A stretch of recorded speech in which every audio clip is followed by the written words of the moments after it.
Bonjour à tous les amis, j'espère que vous allez bien. Bienvenue dans ce nouvel épisode de Day Trading Roadmap. Comme tous les jours, on fait un point sur mes plans, sur les indices DAX, Dow Jones et Nasdaq. Le DAX toujours sans aucun intérêt, hein, qui est toujours en tendance haussière, mais qui est toujours dans cette phase de range dégueu en 1 heure. On le voit ici, un petit range entre une borne basse vers les 830, une borne haute vers les 16 070.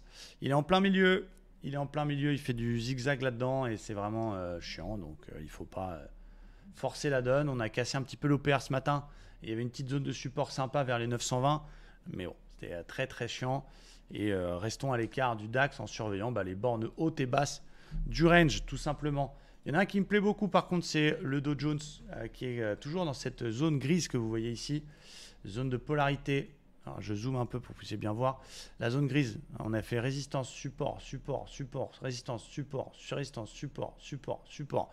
C'est une zone très très sérieuse, très très solide. Et là-dessus, j'ai quoi? J'ai un beau signal.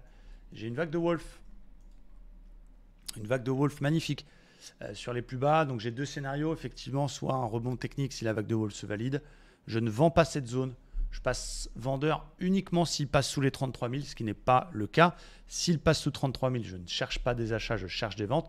Tant qu'il est dans cette zone polarité, par contre, je cherche des achats.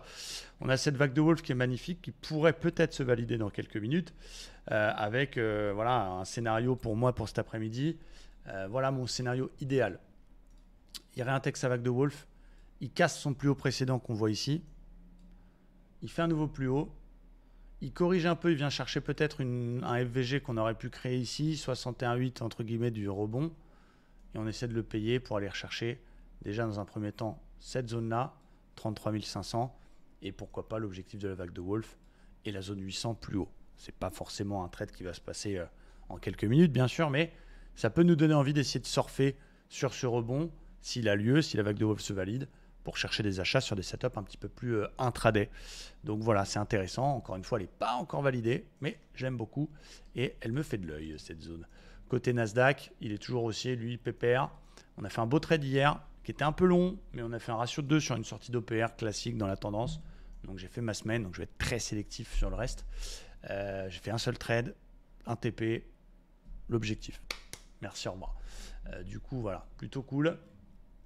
On est toujours haussier, on est au-dessus de la zone résistance qu'on a cassé pullbacké avec la tasse à vacances. Rappelez-vous, j'en avais parlé dimanche.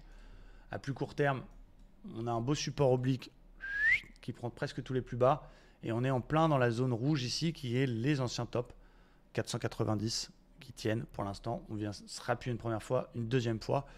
Donc voilà, j'ai plutôt envie de faire des achats. La zone actuelle se paye, même si c'est un petit peu cavalier, on est quand même très très haut. On connaît, on sait qu'il est filou. On pourrait éventuellement, un deuxième scénario serait, je fais une correction à l'Open US, je viens rechercher le plus bas ici vers les 430, je fais un petit excès et je fais un signal. Et là, l'acheter. Donc c'est deux zones que je surveille.